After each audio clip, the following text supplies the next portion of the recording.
Welcome everyone. I'm Steve Powell, the Vice President of Finance and Technology at Lutheran Social Ministries, and I want to welcome you to the Lutheran Social Ministries Leadership Series. And today I have the privilege of interviewing Monica Sloan, who serves as the controller for our community.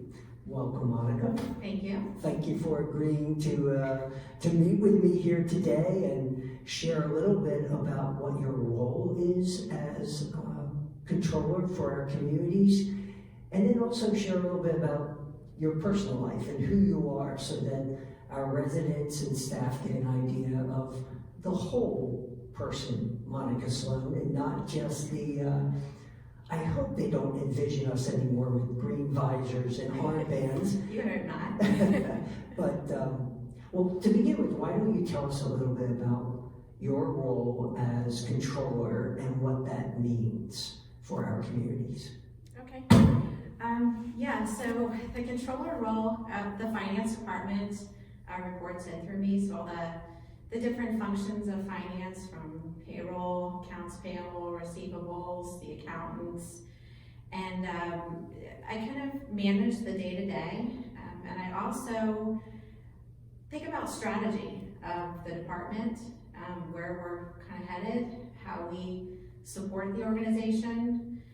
The function as controller, understanding the accounting aspects. I am a CPA, and kind of knowing all those general accounting principles, being able to pull together financial statements and interpret them.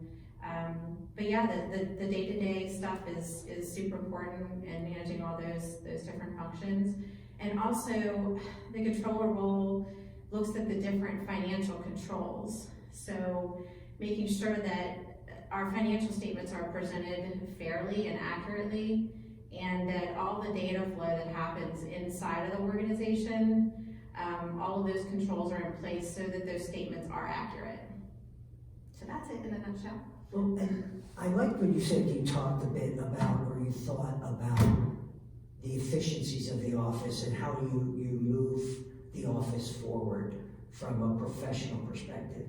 And I know that we've developed a financial management system that you installed with Profix, I think we call it that. Yes. And it provides good management data for all of our supervisory staff and directors and VPs, anyone who has access to that. You've also implemented a paperless Payables system. Yeah. So why don't you talk a little bit more about some of those improvements, and then we're going to go to you. Okay, great. I guess we'll start with the Profix. So when I came to the organization, a lot of the reporting was printing paper reports or printing a PDF, and there wasn't a whole lot of a drill down feature. So the directors would see the data and then have to really depend on us in terms of asking questions. It didn't give them a whole lot of transparency into the underlying happenings inside of those statements. So one of the tools that I had exposure to at another employer was similar to Profix, but it not only presents the data, but it allows the directors and managers to go in and drill down into the data, all the way down to the invoice. So it empowers them. And a lot of the directors really love having kind of that power in their own hands to be able to look at the data. And they still ask us questions, and the data is real time. So as the payables are moving and changing every day, that data is updating as of midnight every night. And so it's real time data and reporting. And you can push out templates to directors and managers, and pin it to what we call a dashboard. And a lot of organizations are doing this dashboard type of reporting, but not only do they get management reports, but they get to see a dashboard that shows different indicators from the organizational performance, and just kind of different data points that the organization wants to see on a regular basis. And this is all fairly new to the organization, just a couple of years. Yeah. So we're really still getting managers to look at that data, not just from their own operational perspective because they have access to the broader community data. So they can relate what they're trying to do to community goals and community performance. Absolutely. Great point. That's really important. It's difficult to manage within a vacuum. And I think what you've done with Profix has really opened up the potential for all of our managers to be incredible stewards of their program with a mindset of the community as a whole. Absolutely. So that's been very important. And then I guess the paperless payables, it kind of goes hand in hand, really, because with Profix, they get to the invoice and then it kind of stops from there. They see what's happening in our accounting system. The paperless system for payables is, it's an electronic version of payables, so all the invoices come in to a central place. They get indexed in a system that is web-based. So directors can go on and approve the invoices, do their coding. It's all electronic. All the way to the payment side, which you know because you're involved in that. And so the payments are also electronic. It was a big shift for the organization from completely paper to now the electronic world of payables. And so I almost feel like we're ahead of the game because I've talked to other organizations and they're not quite there yet. And for an industry like ours that tends to lag a little bit behind on the technology front, I feel like I brought that to the organization and we're ahead of the game and we're kind of showing some leadership there because I've talked to other controllers that don't have a system and they're interested in what we're doing. So it's good to kind of be an example, but it's an enhancement in terms of for the directors as well, because not only can they get their reports electronically and drill down, but they have access to all of the invoices electronically as well. So and it really allows our staff that used to key invoices to more so manage that process instead of just doing data entry. Right. So it's been an enhancement for them as well. So they can actually better understand if there's an aberrant invoice that comes in, they can actually look to that and understand why doesn't this fall into trend and bring it to everyone's attention if that's the case. Yes. Monica did push this, I need everyone to know, I was a little reluctant. I choose random, I actually have a random number generator, a little anal, I know, but I do. And use that to dig to all the input, to all the checks when I sign, when I approve. And it was easy for me just to do that with the paper. And I've become accomplished at doing this electronically. Yeah. But Monica had to come and more than once suggested I was a big boy and I could do this if I would just give it a try. It's a learning curve for everybody. Yeah, it was, but it's wonderful. And it truly, I still use the random generator, so I know which ones I'm going to go down in on that particular payable cycle. But you can go all the way to the invoice, and there's some switching back and forth between systems, but it really does support our team and the understanding of all the data that they have available to them. And I think it's made the role that our payables staff have much more fulfilling than simply keying in data. Absolutely, yes. So we're going to get back to the job, Okay. but I'd like you to talk a little bit about Monica Sloan. All right, I can do that. Good. A little bit about your family. Where did you go to school? I believe you're from Carroll County, right? I'm from Montgomery County. Montgomery County. Yeah. Why did I think that? I don't know. I've been here for a while. I've been in Okay. Carroll for 30 years. Okay. So, I grew up in Damascus, and great hometown. Really traditional town, small town. So it was a great place to grow up, and my parents are still there in Damascus. And I ended up in Carroll County many, many years ago, and really it was, just wanted to have more property, but couldn't really, afford to do that in Montgomery County. So that's how I ended up in Carroll County.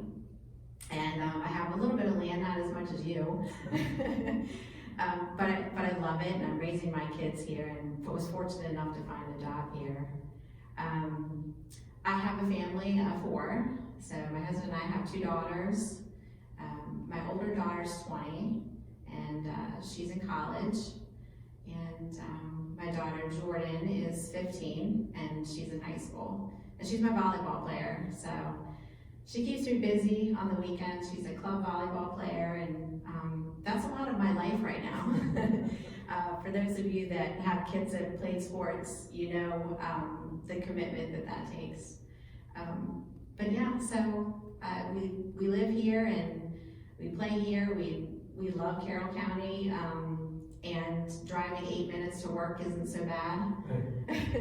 I used to work in Herndon, Virginia. So when I started working here, it was just such a pleasure to get in my car, and 8 minutes later I was at work. So you made a change in careers. Yes. I believe you were in public accounting prior to coming to Carroll Lutheran Village. I was. What brought you to senior living? And what is it about this that lets you stay? Okay, that's a great question. So I started in public accounting right out of school. I went to Towson, graduated with a minor in business and a major in accounting. And I did that public accounting world for about 3 years, and I was up for promotion to senior, and I thought, this just isn't right. It just didn't. It was a really tough business to be in. You worked many hours, weekends, didn't really have a whole lot of time for family, and that's what I wanted. Wanted to start my life and do that. I ended up at London Fog after public accounting, and just wanted to get into like the general accounting work, because in public accounting, you're auditing other companies' work, and you're going through that process. You're very familiar with that because we go through audits here, so I was on that side.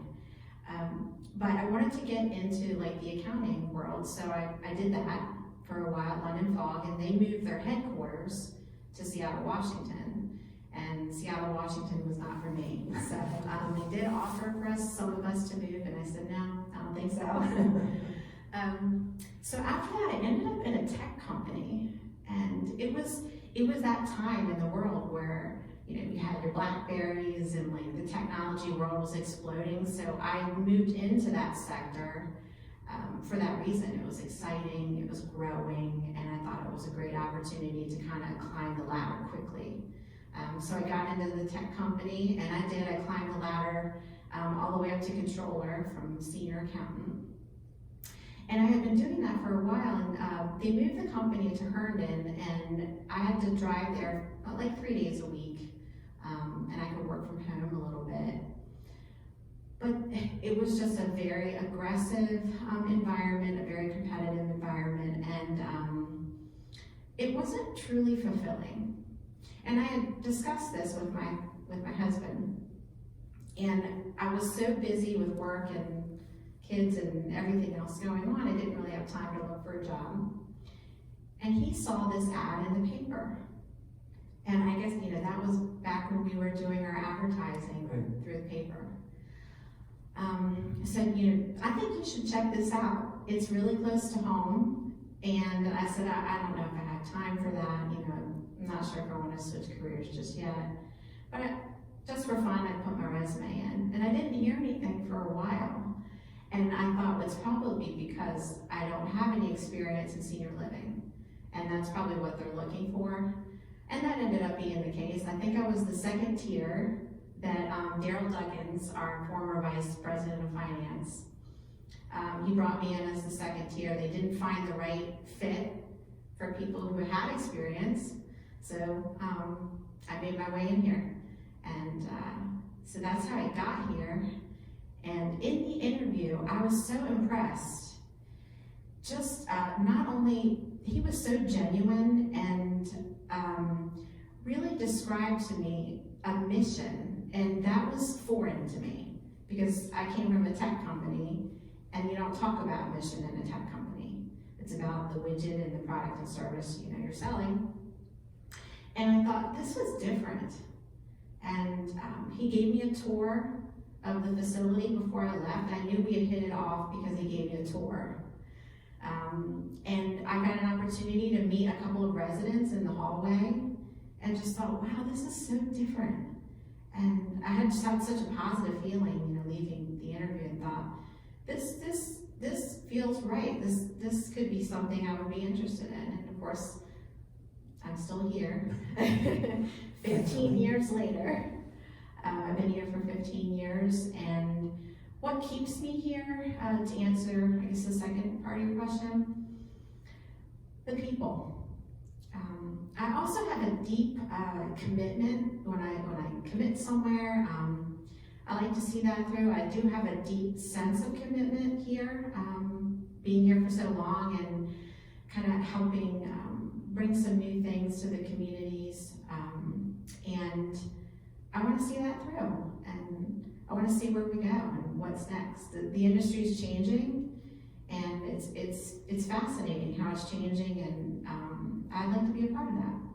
That is an exciting part of LSMMD, Lutheran Social Ministries of Maryland.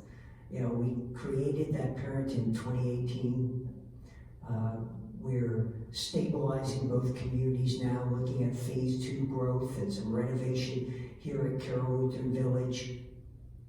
And then, the whole world's the opportunity. And actually the Maryland-Delaware Synod. But, we have a whole opportunity out ahead of us, and I'm excited for that too.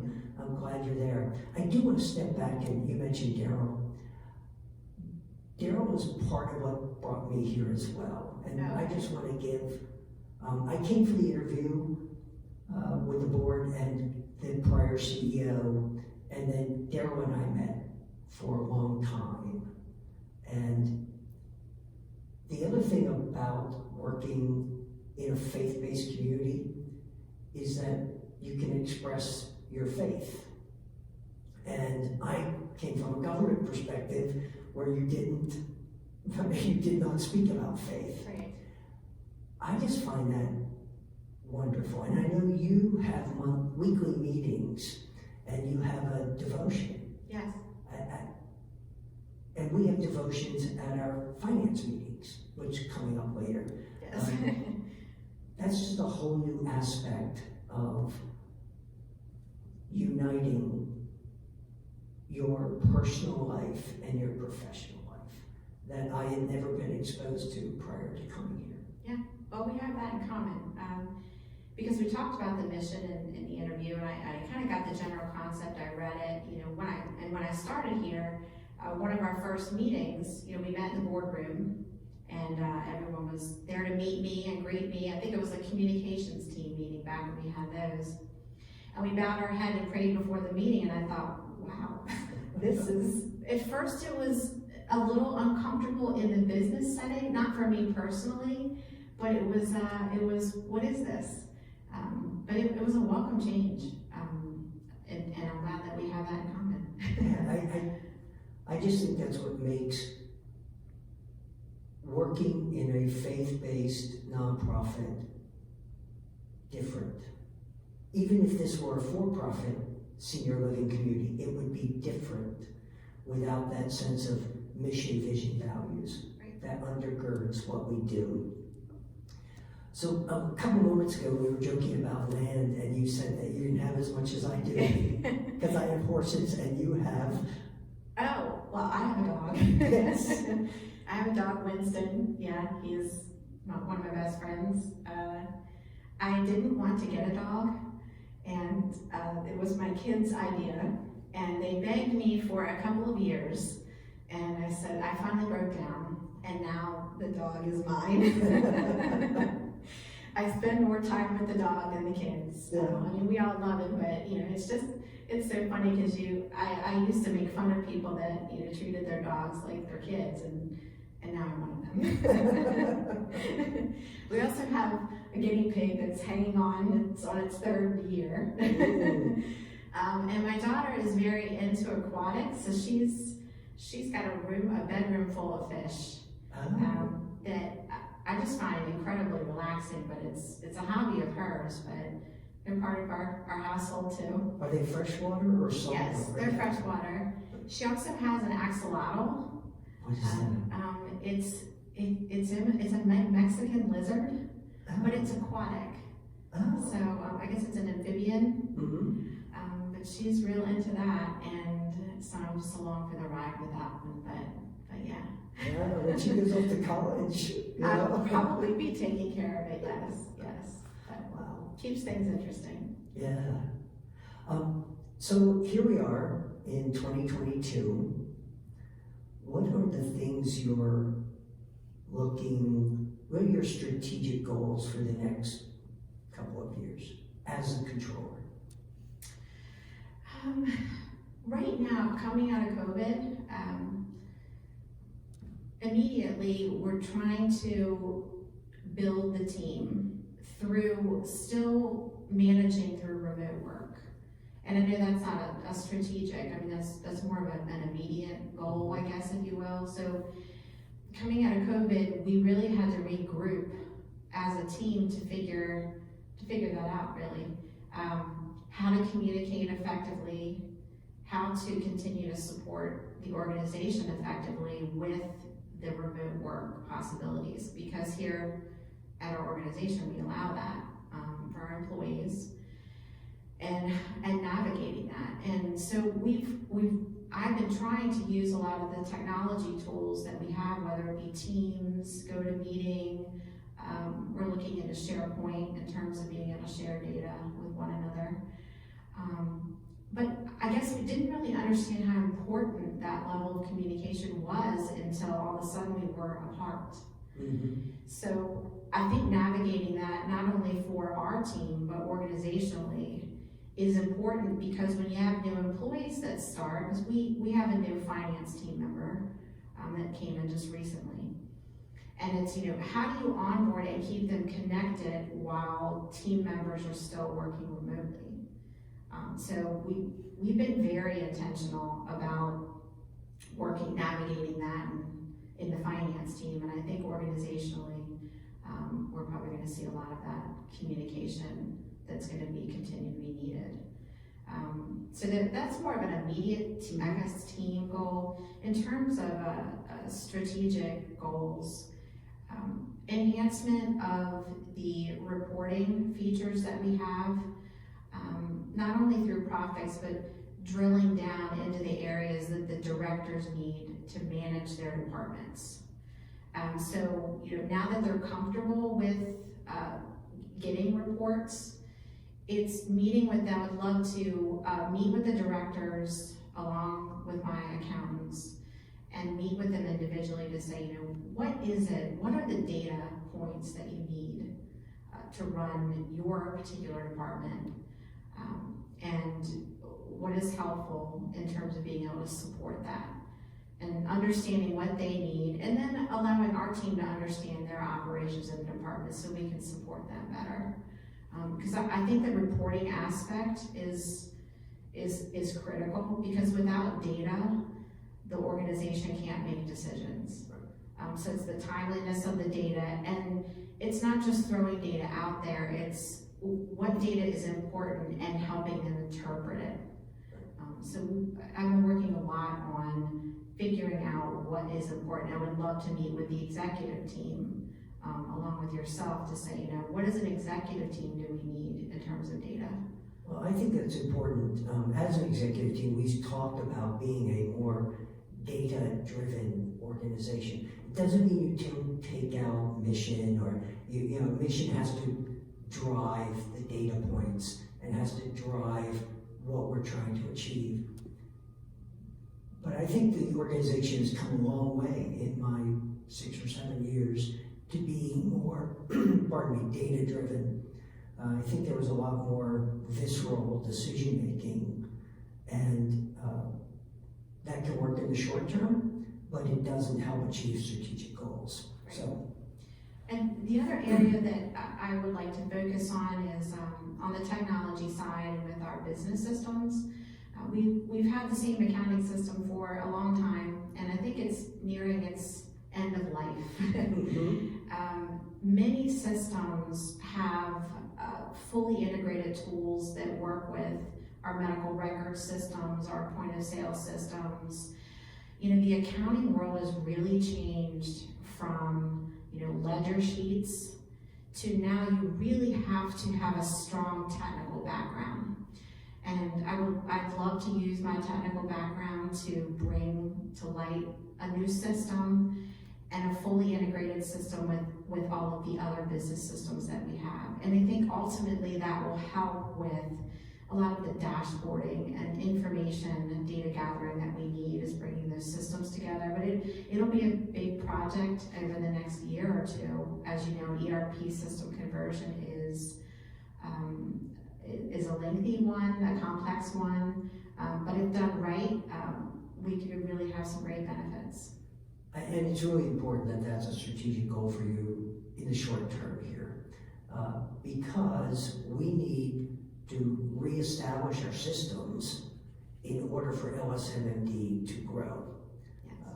And the integration of systems will be very important, as you said, in creating the dashboards that are meaningful for our managers and help them stay focused on organizational goals. I think that's really good. Yeah. So back to you as a person.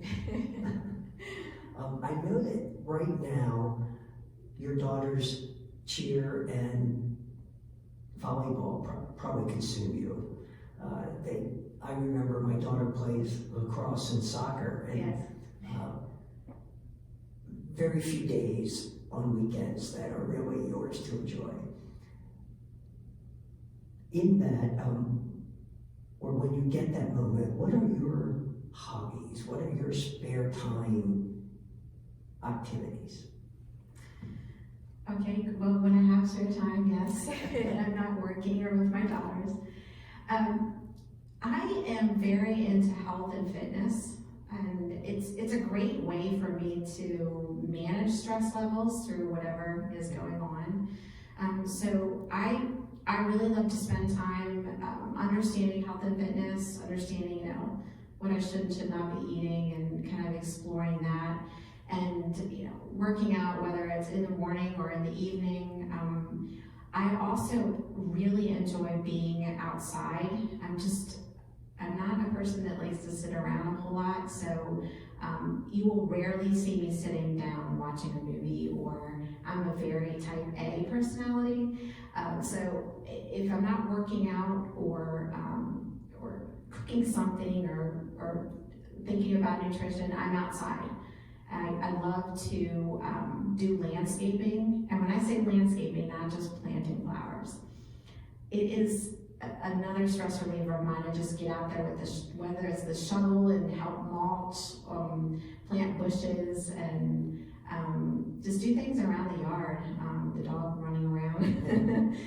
But there's nothing better than having an actual Saturday afternoon to be outside with some music on and just really being physical out in the yard. Yeah. So I love that. I could do it a whole lot. Well, I can attest to your sense of restraint when it comes to food.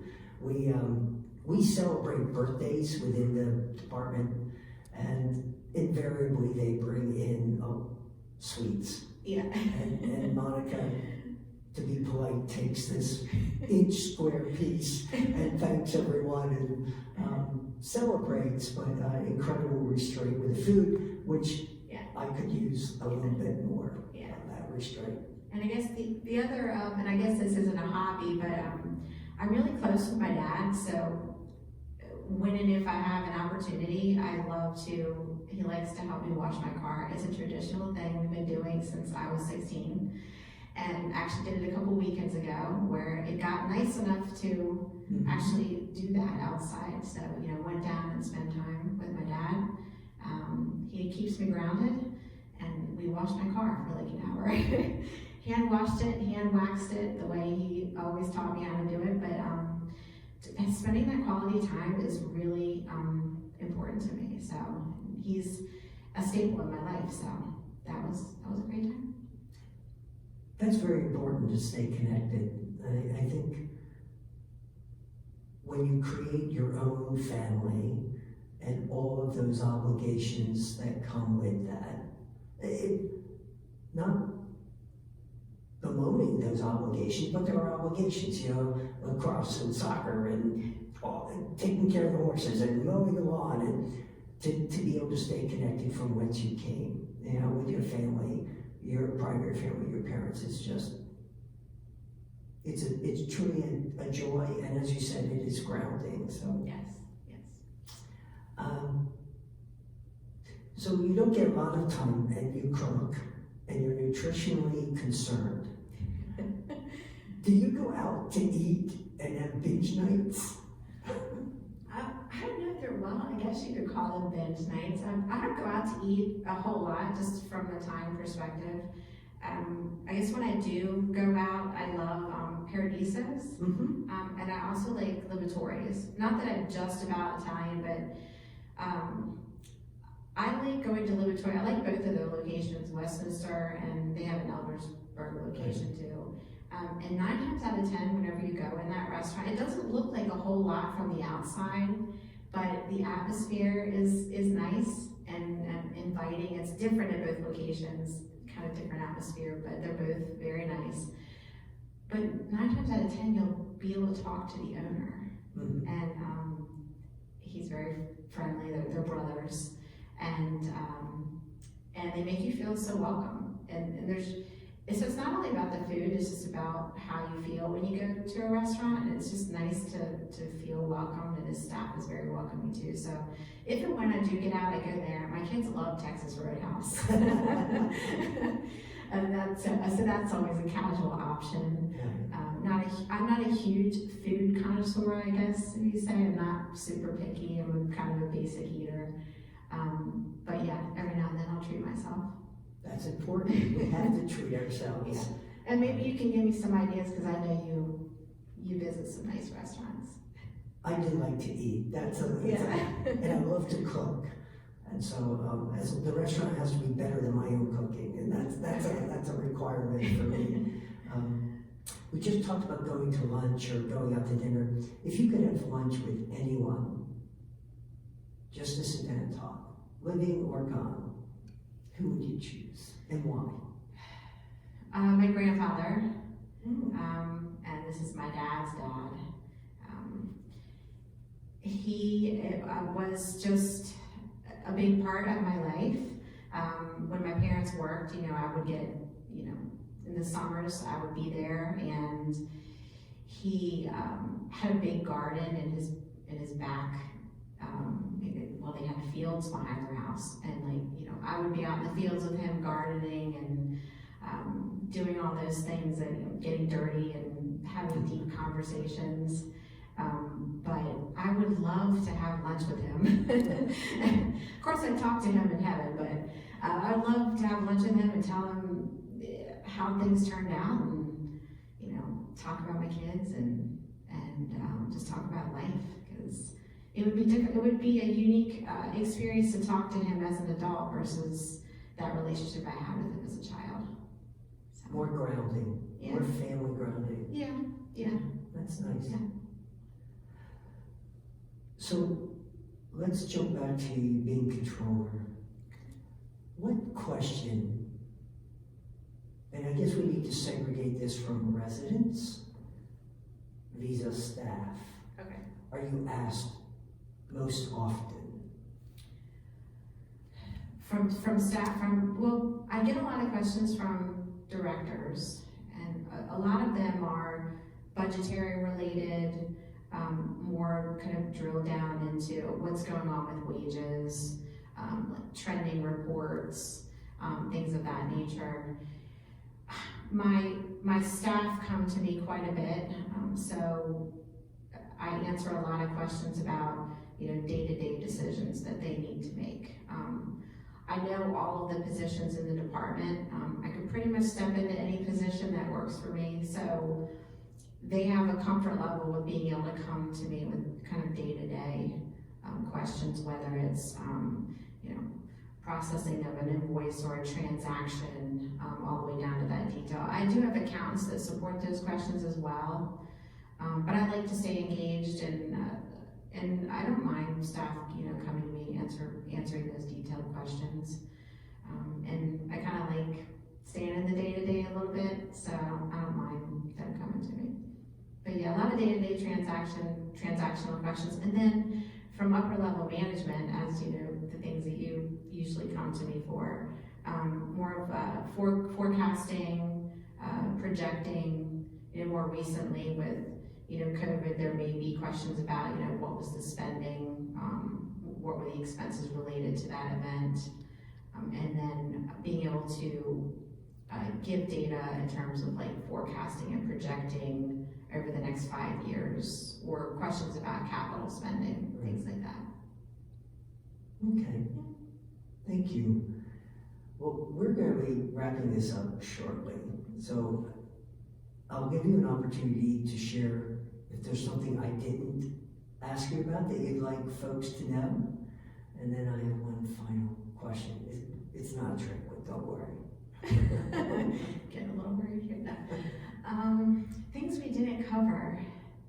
I don't know, I guess I just want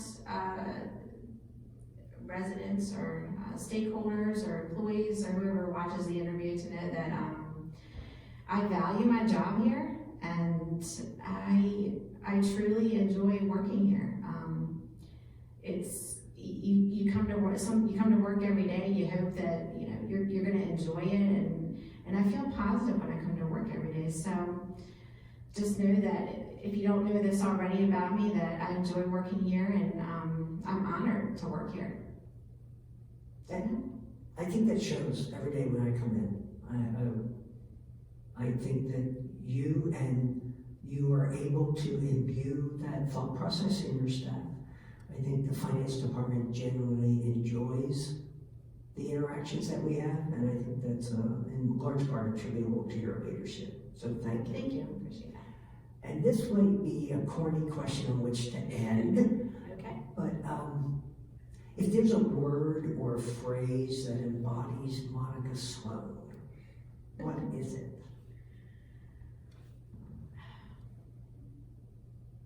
I would say humble, which probably shows that I don't like to talk about myself very much. But yeah, if I had to choose a word, I guess that would be humble. And I know that that is also your watchword for the department. Yes, it absolutely is. Yeah, and surprisingly enough, as a team, we decided what that word would be. I think we had a list of 5 to 10 words that we were trying to choose for our team, and we took a vote, and it ended up being that, which really made me feel great, because it kind of fit into the person that I am. So just to know that the people that are, you know, working with you feel the same, it was great. Yeah. Well, I want to thank you for being willing to share your story here. And I want to thank everyone for watching. There will be more leadership series with Lutheran Social Ministries in Maryland to come. Yeah. Thank you. Thank you.